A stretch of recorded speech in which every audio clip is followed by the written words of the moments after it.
All Welcome to History Bites. My right. name is Julia Ashworth, and I am Gunston Hall Civic Engagement Educator and the moderator for our June session. This month, we're featuring Dr. Charles Haynes from the Freedom Forum, who's our first speaker in our Freedom of Religion mini-series. He'll be speaking with us today about how this freedom was first conceptualized and practiced in the 18th century with a focus on George Mason himself. Dr. Charles Haynes is a senior fellow for religious freedom at the Freedom Forum, where he chairs the Committee for Religious Liberty, a forum for religious and civil liberty groups to engage in civic dialogue. He's the principal drafter for consensus guidelines on religion in public schools, and also an author and co-author of numerous books on religious freedom. Thank you so much for joining us today, Charles. Well, thank you for having me. I'm going to let Charlie go. Charlie is my faithful assistant. This is Charlie. He wanted just to say hello. Hi. Say hi. He's very sweet. Yeah, well, yes, but he's very useful. So Charlie is going to go over on the other, and he's going to put on the timer so that I just run on. So I have 20 minutes because I want to 20 minutes. I mean, I can just say hello in 20 minutes. So I'm going to put him over here. He's going to put on the timer. Okay, Charlie, you ready for the Perfect. timer? Okay, Charlie, come on. Yeah, see, he does all those kinds of tasks, and then leaving a few minutes for you all to ask your questions at the end. Okay, now Charlie, you watch the timer. Okay. All right. Well, they were cutting down trees or something outside my window a few minutes ago, and it seems to have stopped. So good for us. Oh, I'm so I'm so happy to be with you all. I can't see you. You can see me, but I'm sure you all look great. And and I'm very happy to give this little presentation on my favorite topic, religious freedom, and glad to that Gunston Hall is doing this series on religious freedom. And it calls very close to my heart and George Mason's heart and James Madison and Thomas Jefferson. I'm in good company. Uh, You are. yeah, I'm in very good company. Well, let me just, it's a little history and a piece of the history because the history is vast. Uh, and you may know part of this history or a lot more than I do, but this is the piece I've chosen, and that's the drafting of the Virginia Declaration of Rights, because that's where the story kind of begins in a way. When Virginia's colonial representatives gathered in Williamsburg in May 1776. The city of Norfolk, Virginia had already been leveled by British artillery. So, and more attacks were expected. So you can imagine the delegates were ready, more than ready to declare independence from Great Britain. This is that it's a very tense time and very emotional time, and they wanted to set up a new nation. Really, Virginia, would have to have its own constitution and declare independence, and that was their task. And George Mason was at that time considered a senior statesman. He was 50 years old. Can you imagine? I mean, I can't even remember when I was 50. I mean, but he was old compared to the other ones, I guess. I mean, Madison was 25, Jefferson 33, so, elder, uh, widely respected in the colonies. And but he arrived late to the meeting. And of course, if you arrive late, many of you know this, if you arrive late to a meeting like this, you're going to be appointed to a committee. You're going to be volunteered to a committee. And so he was, and he came in, and they had already volunteered him to draft. There's going to be a committee, but he's going to be kind of leading it to draft the Declaration of Rights and the Constitution for an independent Virginia. So that's Hmm. his small task. And now uh, there were other members of the committee, but he, you know, he was the leader. Now, let's just take a second to consider how unprecedented this idea was at the time.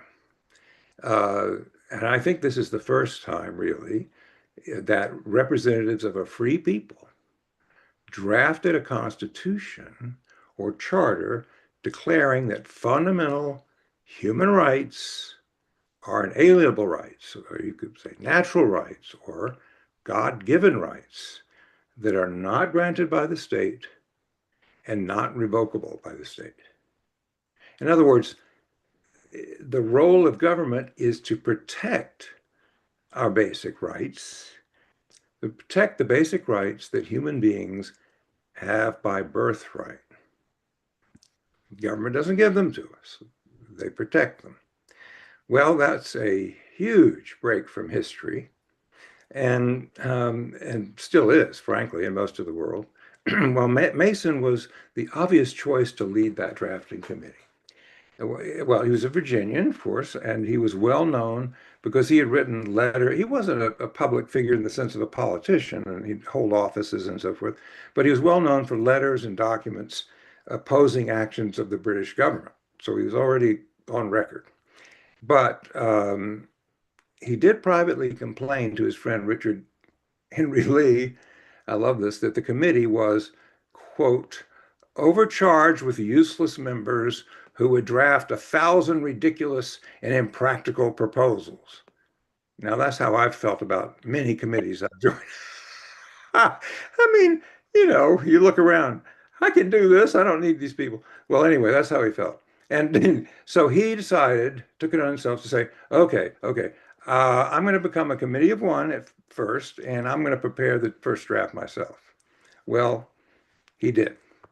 And couldn't have been in better hands, actually. So now he drafted it, and there were some amendments, a few amendments. No one at the time thought they were terribly important, including Mason. And he got a draft of the original Declaration of Rights passed unanimously in the Virginia Assembly. And let's see, that's June 12th, 1776. I mean, we started out in May. What, I forget what day in May. But anyway, this is now June 12th. So Mason was especially determined to protect freedom of the press.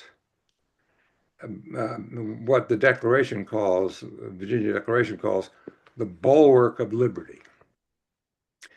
Because, well, by which they mean, because without the freedom to publish and disseminate our views, including criticisms of government, what freedom do we really have? How can we even get ideas out to have freedom Absolutely. to do anything? So it's many of the framers put a very high premium on freedom of the press. And let me just say too, because this is sometimes misunderstood, that freedom of the press, but why not free speech? Well, in George Mason's mind and many others, and you see this in other colonial constitutions and stuff, freedom of the press was just, it implied freedom of speech. So, in his mind, it was both.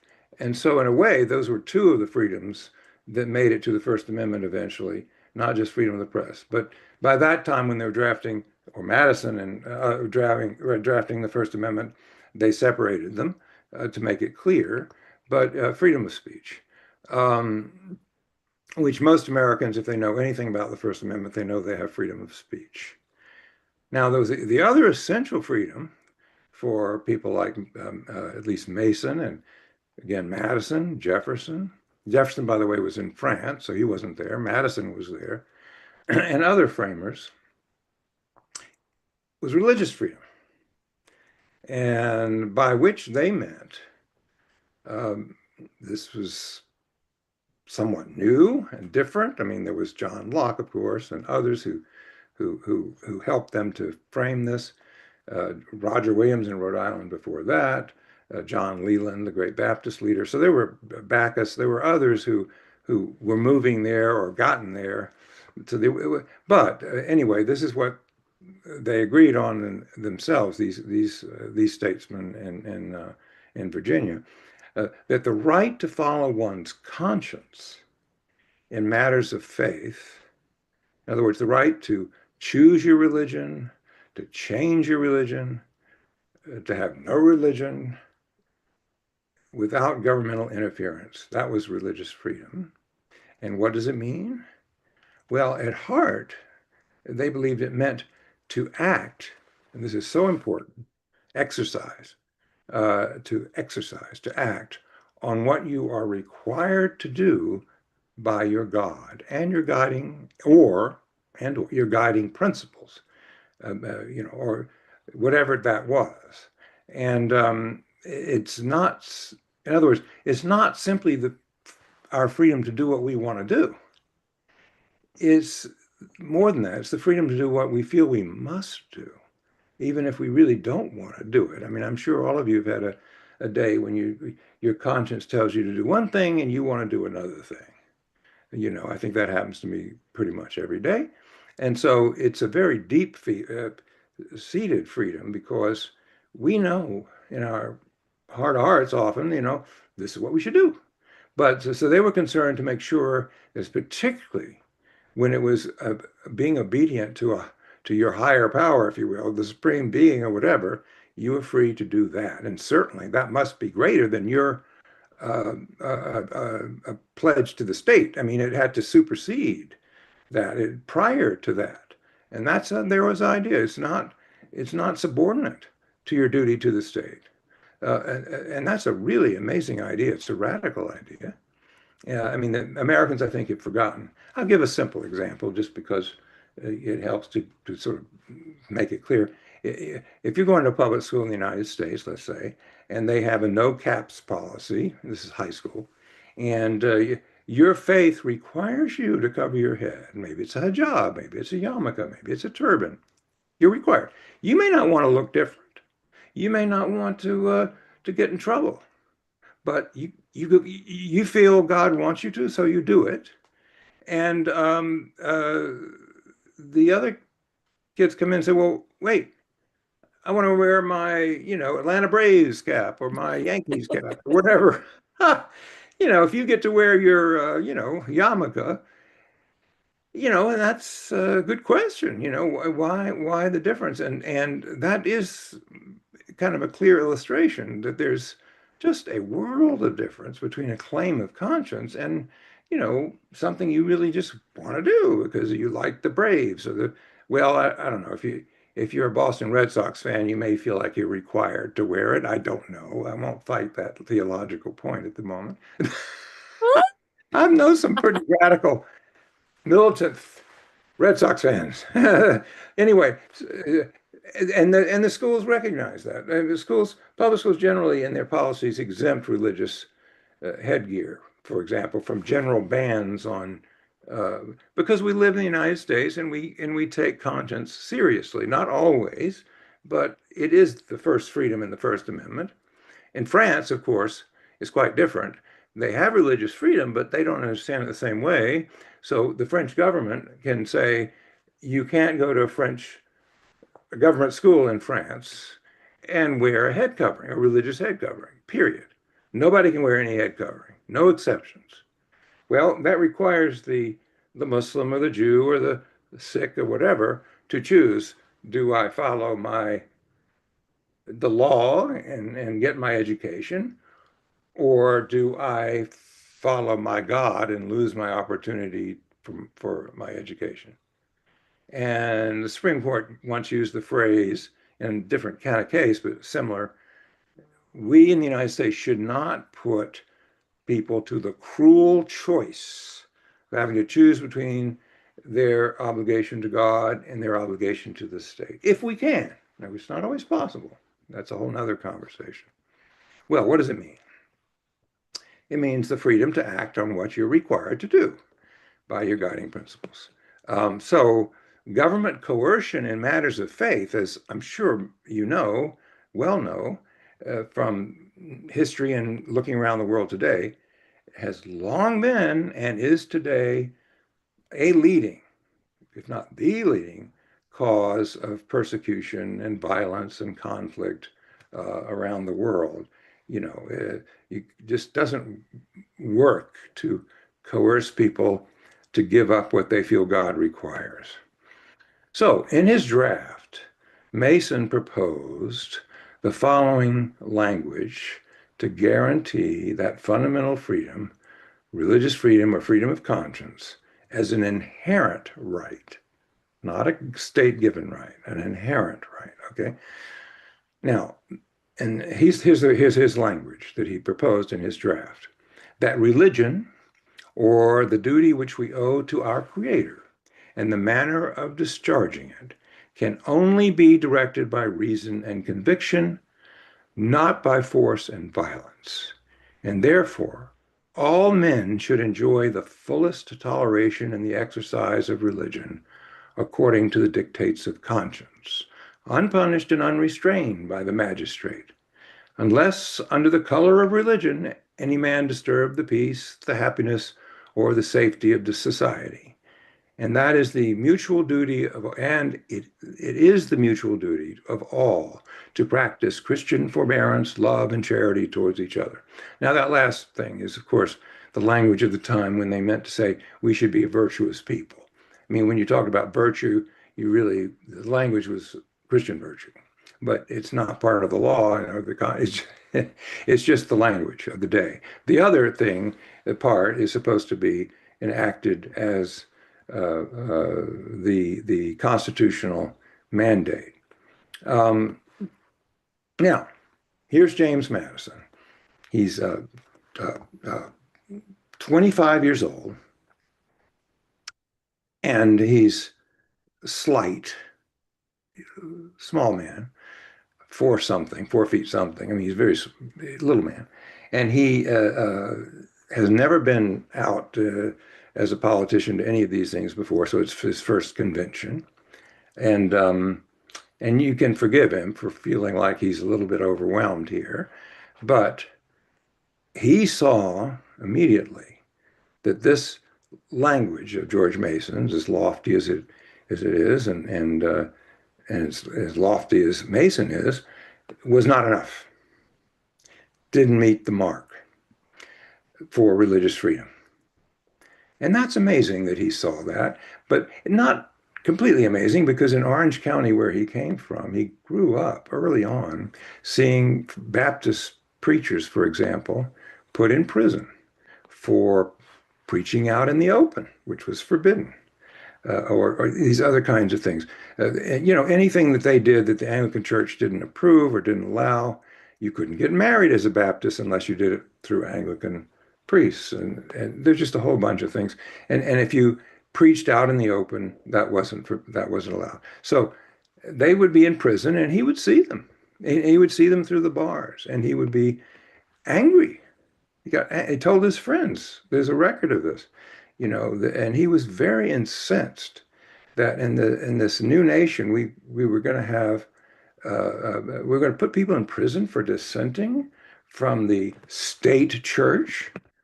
And so he carried that with him, you see, to this convention, and he carried it with him to next to pass the Virginia Statute for Religious Freedom. He carried that with him to draft the First Amendment, and he and Jefferson always felt that the achievement of giving the United States a protection for full religious freedom was the greatest achievement of their lives. And they were president, they were this, and they were that, but that was what they saw as their greatest achievement. Well, he believed, he actually wanted this convention to disestablish the Anglican Church while he was at it. But he knew he had language for it, but he realized getting there, there's not enough votes for that. But he did want at least to get the first and most important part, and that is protection for your right to practice your faith. And he didn't think that the language of Mason would protect that fully. So he crafted an amendment. He thought full religious freedom is not possible as long as the state has the power to decide which groups or practices would be tolerated and which would not. And the word toleration can be a funny word. It can be taken that way, and it often is. We tolerate Baptists, we tolerate Methodists, we tolerate Presbyterians, look how great we are, religious freedom. But when the day comes that you don't, or there's a group you don't like or find offensive, maybe you don't tolerate them. So that's not religious freedom. Religious freedom is defending the rights of all, even those groups you don't agree with, right? In Madison's view, and in my view too. In other words, what the state or the government gives today, the state can take away tomorrow. Well, while most of the delegates in Williamsburg likely saw the change that Madison offered as small, it was actually uh, a great change. And what he did was he said that the religion or oh, by the way, he got another trick up his sleeve. He got Patrick Henry to offer this amendment. Why? Because Patrick Henry was the best orator. He was very respected, and he felt if he got him to do it, they'd listen. And Patrick Henry often would do things for you and not really know what he was doing or care. He would just do it, you know. That was his reputation. So Patrick Henry offered the amendment, which is I think is why it went so well. And here's Madison's language. Okay, that religion or the duty which we owe to our Creator, and the manner of discharging it can be directed only by reason and conviction, not by force of violence. That's the same. Therefore, all men are entitled to the free exercise of religion according to the dictates of conscience. Now, that's a big change. Now, they didn't see it. The delegates didn't really see it or comment on it. I think there's a little mark in one of the margins of Mason's draft where he says, you know, there's an amendment here, but not of much significance. It just seemed like, okay, fine. You don't like the word toleration, free exercise, same thing. And he got it passed. Now, the Declaration, however, left the building after this, and when it was passed, I mean, you know, at some point they started posting it around the state. And that's when everybody began to realize that this small change in language was seen by many people, especially the dissenting religions, as a great leap forward in ideas. It was a whole nother vision of religious freedom. It's amazing how these little things, little changes, this little wording, you know, by this committee, this one man, one young 25-year-old in this committee can change everything. I mean, literally change the understanding of religious freedom uh, forever. Yeah. That's why Yeah. I love this. So anyway, so it was posted around the state, and these dissenting groups started to celebrate. Why? Because for the first time, they could see themselves as having full religious freedom. They could preach outside. They could marry people. They could do all these things because that was the free exercise of religion, and the state had no right to interfere with it. You know, they weren't breaking laws. They weren't hurting people. You know, there are limits, but yeah, but incredible, an incredible change, and they were no longer tolerated in Virginia. And let me say, barely tolerated, right? You know, a lot of people didn't like these dissenting groups, but as their numbers grew, of course, as it is in demographics, right? As their numbers grew, they had more and more say. And so they got this great change by sort of this little switch in language. And then they went on to support Jefferson's bill for disestablishment. So that got the other shoe dropped. Now, it unfortunately was not a constitutional provision. I say unfortunately because if you have something past the legislature, another legislature could, in theory, just change it. And so that took the First Amendment finally to disestablish constitutionally. But in the For meantime, sure. the Virginia legislature became the first legislature in the history of the world, really, to disestablish religion.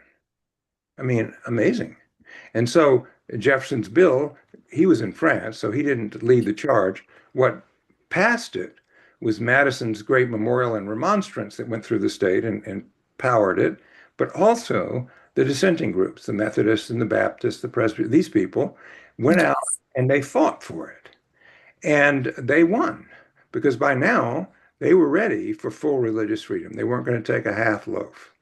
So anyway, that's what happened, and they saw this thing that happened in Williamsburg as the turning point for them. Now, the Virginia Declaration uh, was a response to it, besides what I've described, was immediate and widespread in other ways. For example, it inspired similar documents in other colonies. And Jefferson himself drew on the language of the Virginia Declaration, other parts that we haven't talked about, to draft the Declaration of Independence. And the Marquis de Lafayette drew on it to draft the French Declaration of the Rights of Man.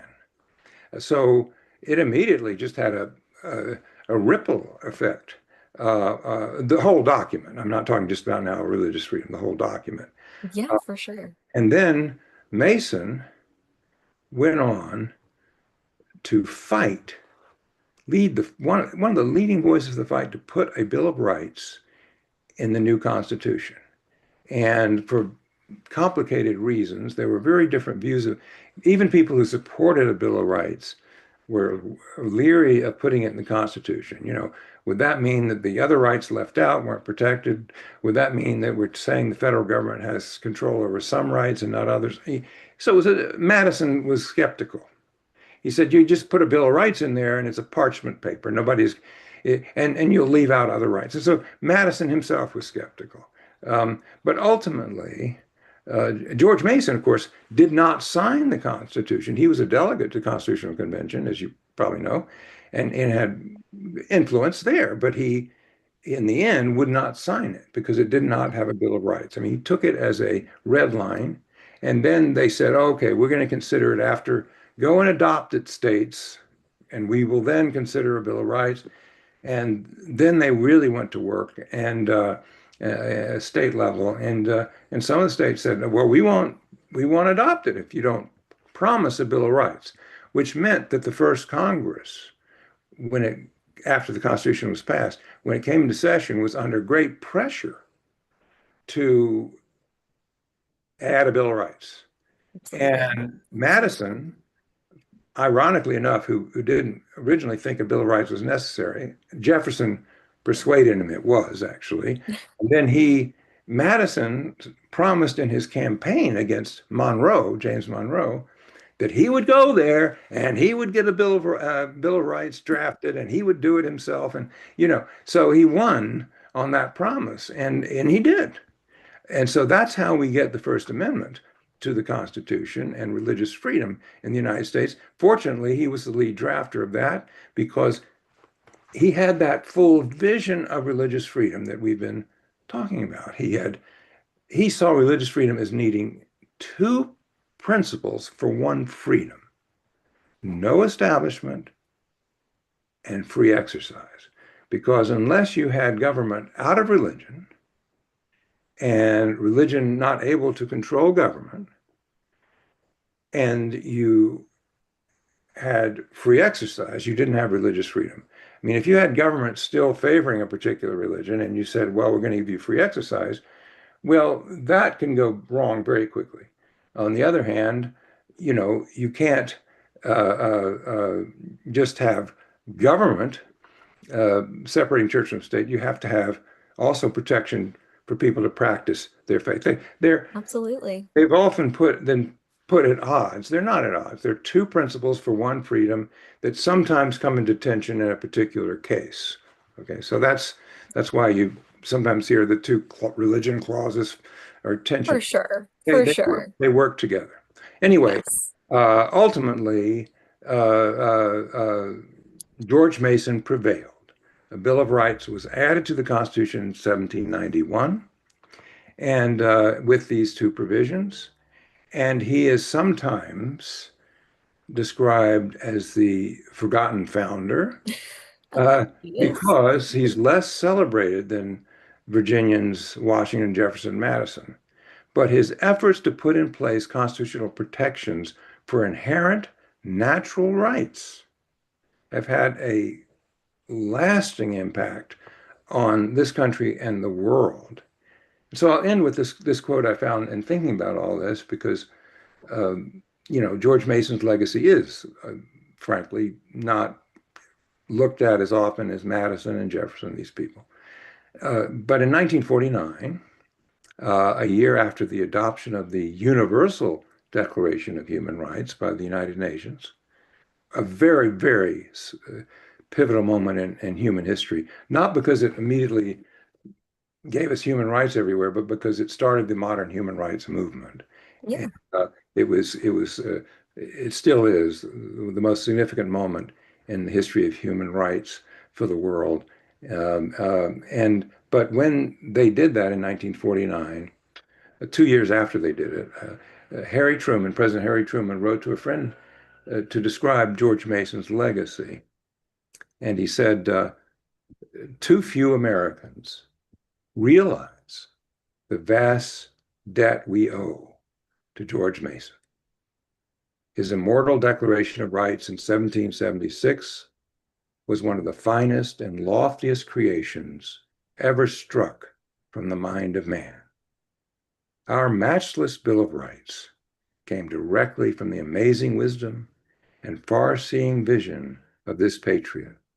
That is why I say that George Mason will forever hold a special place in our hearts. Thank you." Now, I think Charlie failed to put the timer on. Ah, Did I go over? Charlie? that is totally okay. Thank you so very much for taking the time with us to speak with us today. No question. Um, No time for questions. Did I do that well? Unfortunately, we have run out of time, but that's totally okay. Um, Thank Sorry. you for our audience again for joining us for this first bite of our Freedom of Religion mini-series. Join us next month for a continuation of this discussion on Wednesday, July 15th with Dr. Maggie Kirsch from the College of William and Mary. We hope to see you then, and as always, stay hungry.